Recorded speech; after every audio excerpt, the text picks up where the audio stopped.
Mechanical engineering and an MBA. He's been in the SPF industry since 2004 and has helped hundreds of owners and managers grow their business, leveraging his unique knowledge base, including spray foam sales and marketing, employee and applicator training, building science awareness, and building code expertise. He's committed to helping SPF professionals improve their knowledge and skills and solve more problems. In this endeavor, he's created Spray Foam Advisor, which offers web-based training and education available on demand 24 hours a day, 7 days a week to fit your schedule with videos, articles, blogs, and more. And if you haven't been to his website, I highly recommend it. I've been using his material for years, and it's how we train our applicators and part of our pretty robust sales training program. So, welcome, Robert. Thanks, Candace. You're welcome. As Candace said, I run a video training site, so you don't have to worry about the content, like taking pictures or video or whatnot. I'm doing an audio recording and I overlay my audio on top of the slides and then I post it on my website, and everybody has free access to that. I have dozens of videos. All you have to do is go create a free account at sprayfoamadvisor.com and you have access to dozens of videos that are on there for free. I also have premium content, but everybody can have access to the free content. All they have to do is sign up. So before you get started, there is a SPFA antitrust policy.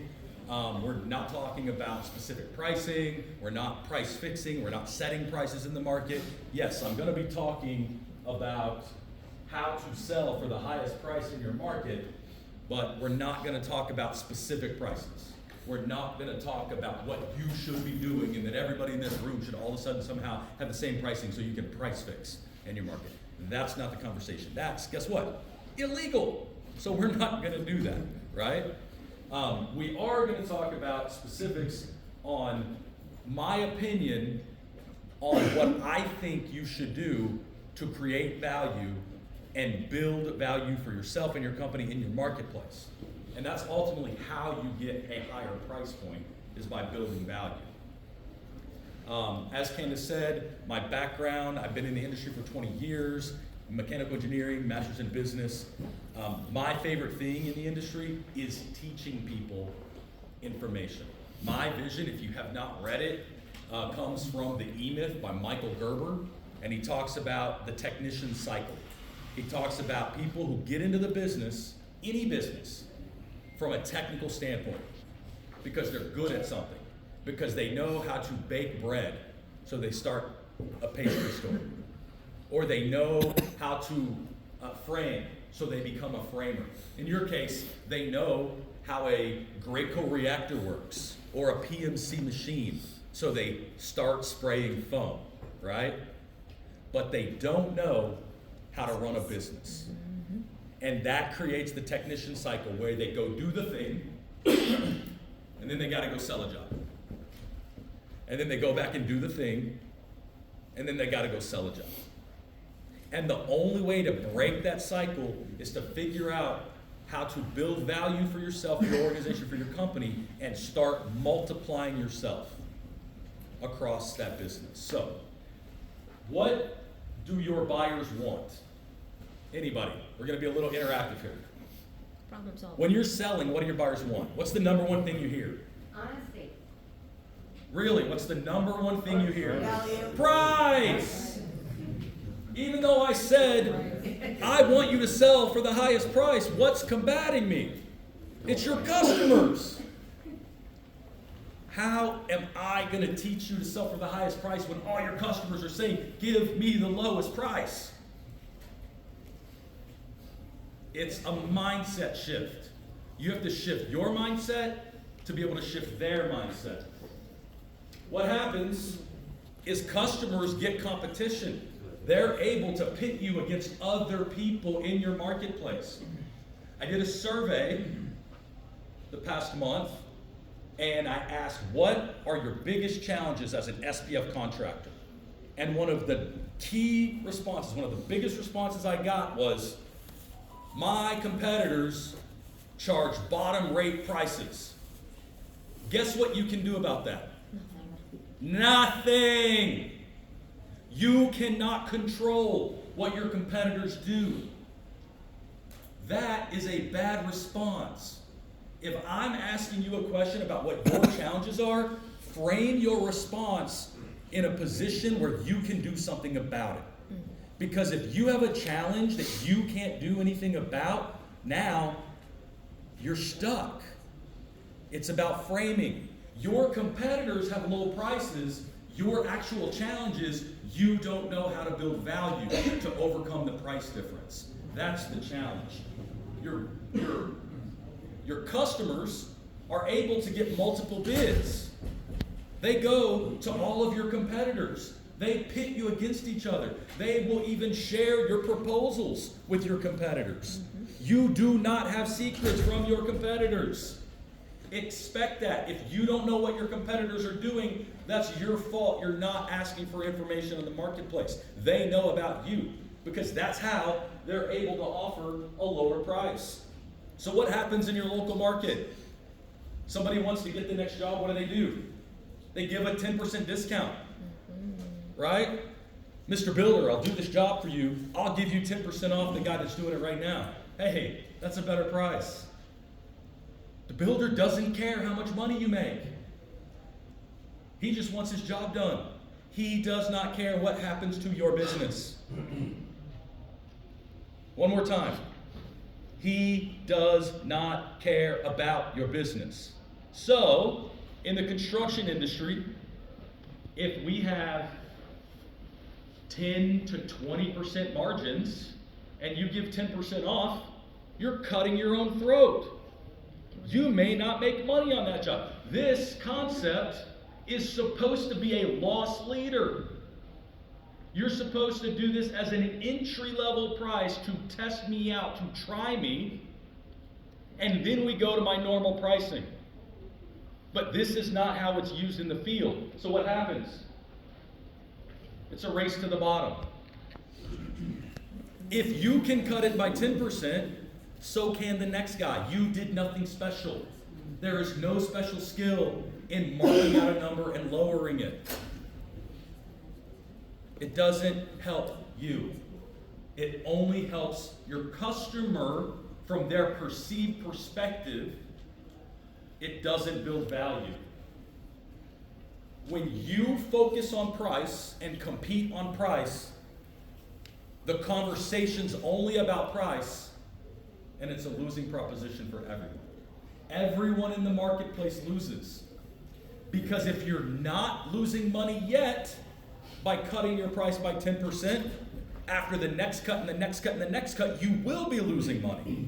And you don't make up losses by doing volume. If you lose money on every job, you just keep losing money every time you do another job. So you can't compete on price. Your conversation cannot be price. If your conversation is price, you are a commodity. And when you are a commodity, you will be shopped on price because that is all your customer knows. If you talk about price and your competitor talks about price, it's time to compare price. That is it. There is no differentiation at that point. This causes reduced profits or losses in your business, and it prevents you from saving for growth. It prevents you from planning for the future. It prevents you from building a long-term, good, healthy company because you don't have enough funds in the organization. And then it puts pressure on quality and service. Why does it put pressure on quality and service? Because now you don't have enough money coming in to support the actual job you're doing. So now everywhere you have to look, can we cut costs here? Can we cut costs here? Can we cut costs here? And that's not the way to provide a quality product.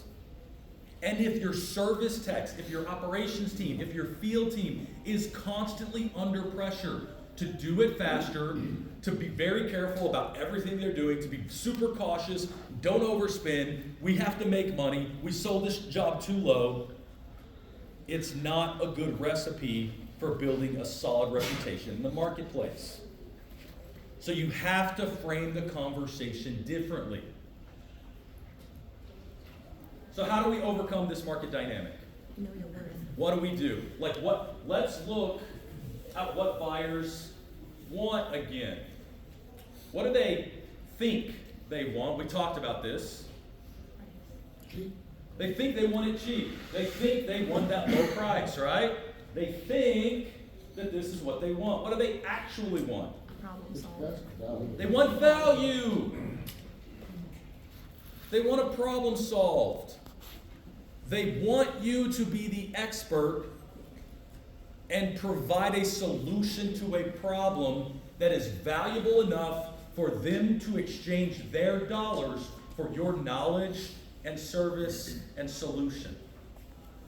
If you're only exchanging their dollars for your product, they can go shop that product anywhere. So it's more than just the product. Let me give you an example.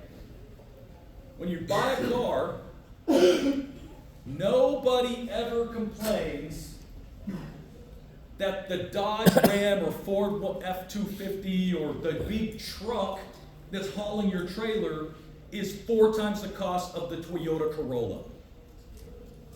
They do the same thing. They're a form of transportation. Wait, does this sound familiar? They're a form of insulation. They do the same thing, but nobody ever makes this comparison. Nobody ever complains that the Dodge Ram costs so much more than a very basic sedan, because they're not the same. They are needed for different functions. Now, we have to figure out, how do we position what we do with our customers in a way they understand the different functions that we provide and what we do. So you have to focus on building value. Once again, when you sell on price, you are a commodity. And when you sell on value, you are making yourself a resource. You become a consultant in the marketplace. You become a valuable team member for that builder. You become an irreplaceable component of the marketplace that solves problems that nobody else understands. But you have to invest in yourself to get to that point where you can communicate these values. Don't sell a product. Focus on what it does, not what it is. How many times do we go, and I'm guilty of this too. Mr. Customer, you should buy our Spray Foam 5000. It's the greatest. It expands 100 times its liquid volume. It has an R value of this. It has an air permeance of this. It has this fire test and that fire test, and we can use it in this application and this application. They don't care. None of that matters to the customer. It matters to a spray foam contractor, but it doesn't matter to the builder. It doesn't matter to the homeowner. That is not what they are buying. They need benefits. What does it do? You need to figure out, what problem do they have? What problem can you solve? How can you create a solution specifically for them in their situation? So that you can create differentiation. So that you can set yourself apart and be different than the 20 competitors in your local market. So that you can then lead with, Mr. Customer, I appreciate you asking us to be involved in this project, but if you are looking for the lowest price, we are not the right people. You preempt the low price conversation before you give them an estimate. Qualify them. Are they a qualified buyer? Do they have a need? Do they have the budget? Do they have the authority? Do they have a schedule? The budget side of it, if they're only looking for the lowest price, I'm not the right fit for you. I do this differently. I solve specific problems that most of the guys you're going to talk to aren't even aware of. I'm not selling you a product. I'm changing the way your building works. That's what I do. So there is good news. Your customers want comfort, right? Your customers want energy savings and safety and good indoor air quality, and they want to choose the best and minimize risk. They want all of these things. What do you not see up there? You don't see price. Of course customers want a good price. You don't see spray foam up there. Customers don't care what the product is. They want the benefits that you can give them. You can give them all of these benefits. You can provide all of these components. But what you don't want to do is you don't want to be that sleazy car salesman that's stalking them on the parking lot and is like, I can give you comfort, I can give you savings, I can give you good energy, good indoor air quality, minimize risk, and you can choose the best. Damn, I've been doing it wrong. Not every customer wants all of these things. So you will overload them with information and you will blow them out of the water if you do that. So you have to ask questions and listen. Identify what their needs are, what their wants are, what their desires. What are their problems? Do they have a child that has had allergy issues, breathing issues, asthma, and they want good indoor air quality? Guess what? That's a hot button. That's a hot topic. Now your close focuses on, Mr. Homeowner, I understand little Susie has asthma. Well, what we're going to do is going to create a tight envelope that keeps all the pollutants out. Dust, pollen, ragweed, dander, all this stuff stays outside. We separate the indoor from the exterior. And now you don't have the same type of issues, and we give you better indoor air quality. That's going to help little Susie breathe better inside her bedroom. Whoa. If they care about that, that builds value. Find what they care about and use that to have a conversation and build value. Problems you can solve revolve around the building envelope. What type of building envelope issues do they have that you can provide a solution for? What type of challenges do they have that they understand? What type of challenges do they have that they don't understand that you might have to explain to them? What about indoor air quality, like I just mentioned? That's another good example. What about the builders you work with? What if you were able to go to a builder and say, based on the number of rigs we have and the personnel we have, we can help you with time and availability and scheduling. We can be available under these conditions. We can meet this standard, and we can speed your jobs up. Right now, your jobs are taking XYZ time frame, but if we do it this way, we can make you go faster. What if you have that solution? Don't you become more valuable to that builder? Because builders care about the time. They care about the speed of their construction process. Why? Because they do also want a low price, but every day they hold that building, it costs them money. And if you can help them get that building sold faster, whether it's on the production side of things from completing it, or it's on the sales side of things for showing their sales teams how to sell these values, all of a sudden you become more valuable. You become a resource for that builder if you can show them how to do this. You create value in yourself and your company, and you become a resource for them. What's the market perception of salesmen? I kind of mentioned this earlier, right? You have two different perceptions in the marketplace of salesmen. You have the Glenn Ross, always be closing, sleazy car salesman type that's always out trying to get you. And you have the Tommy boy, loser, sad sack that can't sell his way out of a wet paper bag. This is what the market thinks of salesmen. Why? From pop culture, from movies. This is what the average person thinks of salesmen. They're just, who's been to a car lot lately? Anybody been shopping for a vehicle? And when you're looking at what you think you might, you're not sure, but you see the salesman coming and you're like walking away from him as fast as you can. You don't want him, you're like gonna go around the car because you don't want him to catch up with you. Like, nobody wants to deal with typical salesmen. How many of you call your rep salesmen? Now be honest with me. Let's be a little honest here. I know there's more than 3 or 4 of you. What if you change that?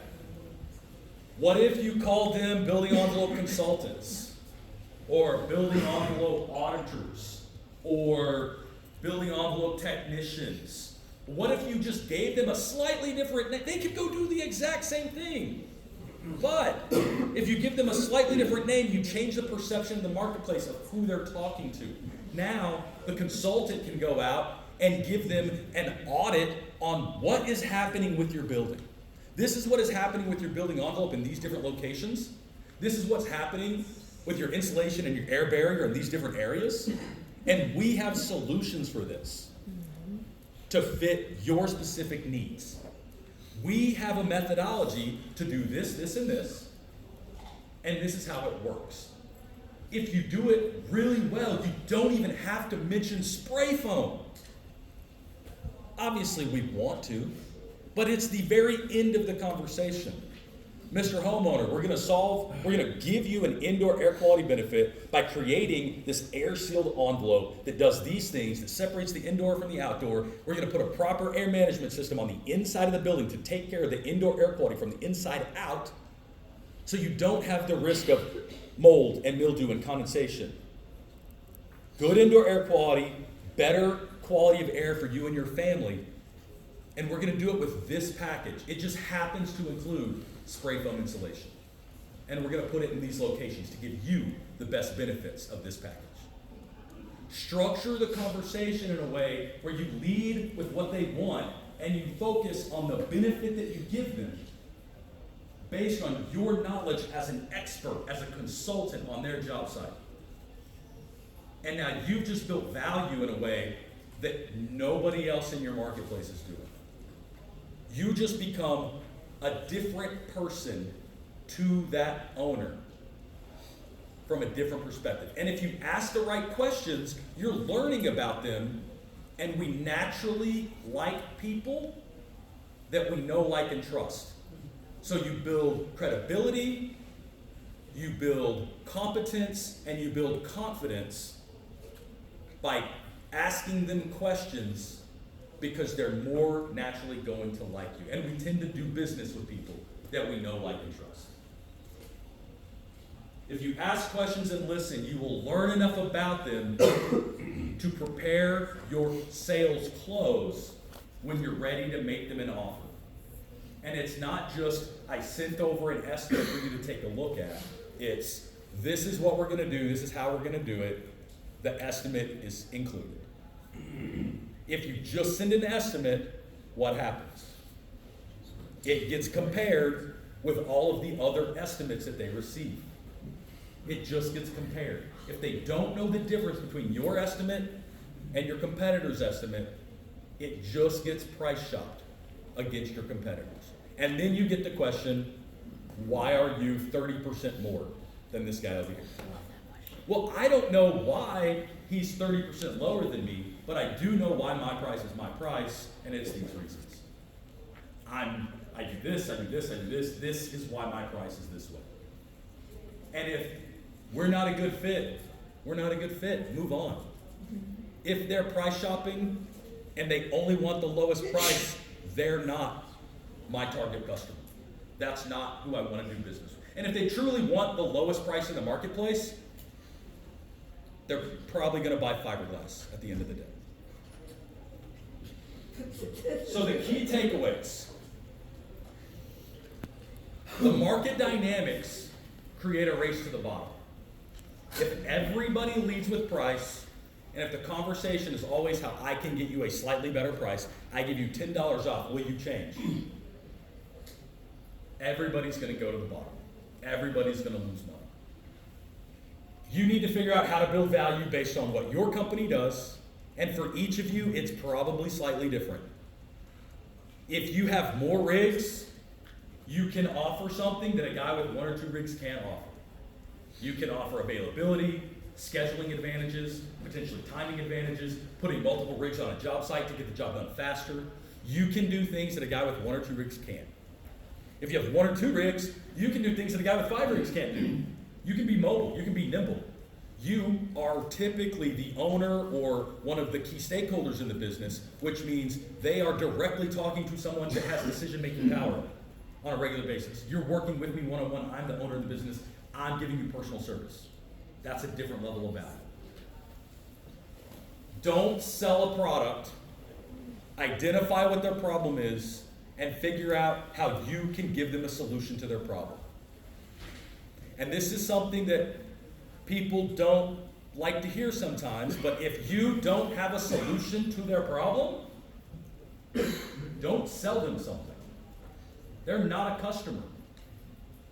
If you can't solve the problem that they have, you don't have a sale to make. Otherwise, you're taking advantage of someone. If you sell them something they don't need just to push your numbers up. I tell my prospects, I will work with you to see if we're a good fit. If we're not a good fit, my network's big. I will tell you where to go. That's the value I provide to my prospects. I want them to know that I'm not trying to get them. If we're a good fit, we're a good fit. No hard feelings if we're not.